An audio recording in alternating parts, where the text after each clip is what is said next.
Hello दोस्तों, mysterious facts में आपका स्वागत है। दोस्तों, जैसे कि आप जानते हैं, साइंस ने काफ़ी तरक्की की है।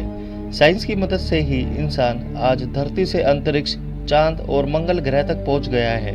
इन्हीं एक्सपेरिमेंट की मदद से ही ऐसी चीज़ें संभव हो पाई है जिसकी हमने कभी कल्पना भी नहीं की थी। और इस रहस्यमयी दुनिया में कई एक्सपेरिमेंट ऐसे भी थे जिनके बारे में सुनकर इंसान की रूह तक कांप जाती थी, क्योंकि यहाँ जिंदा इंसानों को यातना देने के लिए ऐसे खतरनाक एक्सपेरिमेंट किए जाते थे जो आज भी एक अबूझ पहेली की तरह बने हुए हैं। तो चलिए दोस्तों, इस रहस्यमयी लैब के खतरनाक एक्सपेरिमेंट को जानने के लिए इस वीडियो को शुरू करते हैं। यूनिट 731, शायद आपने यह नाम कभी ना सुना हो, लेकिन सेकेंड वर्ल्ड वॉर के दौरान यह दुनिया की सबसे खतरनाक लैब्स में से एक थी।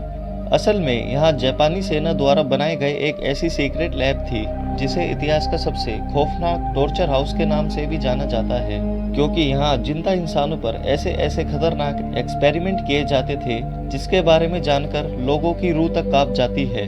यह लैब भले ही चीन के फिंगफांग जिले में था, लेकिन इसका संचालन जापानी सेना करती थी। दरअसल यूनिट 731 को जापानी सेना ने जैविक हथियार बनाने के लिए शुरू किया था ताकि वो अपने दुश्मनों पर इसका इस्तेमाल कर सके। वो यहाँ जिंदा इंसानों के शरीर में खौफनाक वायरस और केमिकल डालकर उन पर एक्सपेरिमेंट करते थे।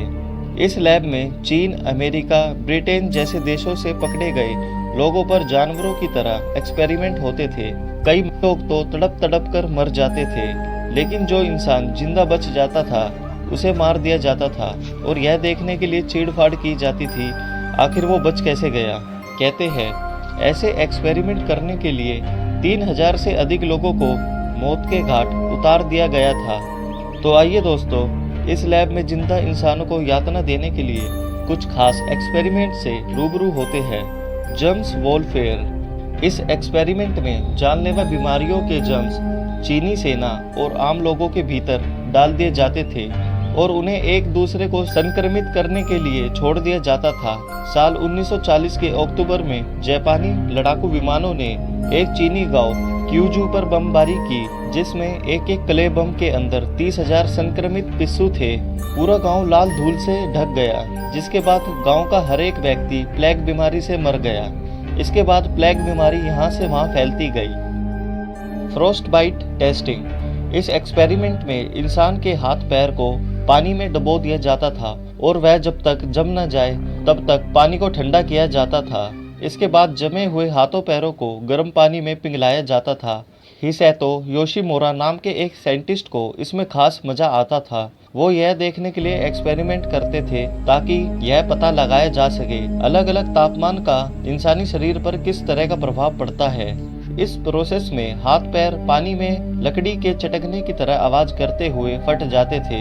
इस खतरनाक एक्सपेरिमेंट में कई लोगों की जान तक चली जाती थी, लेकिन जो बच जाते थे उनके ऊपर फिर गन फायर टेस्ट किया जाता था ताकि यह जाना जा सके बंदूक की गोली इंसानी शरीर को कितना नुकसान पहुंचा सकती है।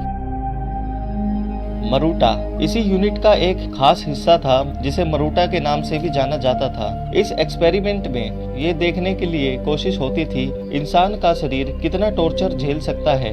चीनी सेना को बिना बेहोश किए गए धीरे धीरे उनके शरीर का एक एक अंग काट दिया जाता था, जिसमें सेना के बहुत से अधिकारियों की मौत हो गई थी। जिसके बाद आम चीनी जनता पर एक्सपेरिमेंट होने लगे। इस एक्सपेरिमेंट में स्वस्थ लोगों में खतरनाक वायरस, हैजा और प्लेग के पैथोजन डाले जाते थे। इसके बाद संक्रमित व्यक्ति के शरीर की चीड़-फाड़ देखने के लिए होती थी कि बीमारी का शरीर के कौन से हिस्से पर क्या असर होता है। वायरस से इन्फेक्टेड करने के बाद इंसान के मरने का इंतजार भी नहीं किया जाता था और उन्हें जिंदा रहते हुए उसकी चीड़-फाड़ की जाती थी। अगर कोई इंसान इतनी यातना के बाद भी जिंदा बच जाए तो उसको जिंदा जला दिया जाता था। साइफिल्स एक्सपेरिमेंट। यूनिट 731 का सबसे खतरनाक साइफिल्स एक्सपेरिमेंट था। उस दौर में सैनिकों में साइफिल्स बीमारी आम थी। इसका इलाज ना होने की वजह से काफ़ी सैनिक इस बीमारी से मरते थे। यही वजह है कि इस लैब में चीनी सैनिकों पर इसका प्रयोग शुरू किया, जिसके तहत चीनी कैदियों को साइफिल्स के वायरस से संक्रमित किया जाता था। फिर उन कैदियों को महिलाओं के साथ शारीरिक संबंध बनाने के लिए मजबूर किया जाता था। इस एक्सपेरिमेंट के जरिए यह जानने की कोशिश की जाती थी साइफिल्स जैसे सेक्सुअल ट्रांसमिटेड बीमारी कैसे फैलती है। इसके अलावा महिलाओं को गर्भवती होने के बाद उसके शरीर में साइफिल्स वायरस डाला जाता था ताकि यह देखा जा सके कि नवजात शिशु पर वायरस का क्या असर होता है। इस एक्सपेरिमेंट के दौरान कई महिलाओं की मौत भी हो जाती थी। साल 1990 के आखिर में पहली बार जापान ने माना था कि उसकी एक यूनिट ने चीन के लोगों पर बराबर एक्सपेरिमेंट किए, लेकिन उन एक्सपेरिमेंट्स के बारे में तब भी कोई जानकारी नहीं दी गई थी। माना जाता है बाद में इसके सारे रिकॉर्ड्स को जला दिया गया था। धीरे धीरे इसकी जानकारी सामने आती गई जो मजबूत से मजबूत इंसान को भी डरा दे। तो दोस्तों, आप कमेंट करके बताना ये वीडियो आपको कैसी लगी। अगर आप हमारे चैनल पर नए हो तो हमारे चैनल को आज ही सब्सक्राइब करें। धन्यवाद।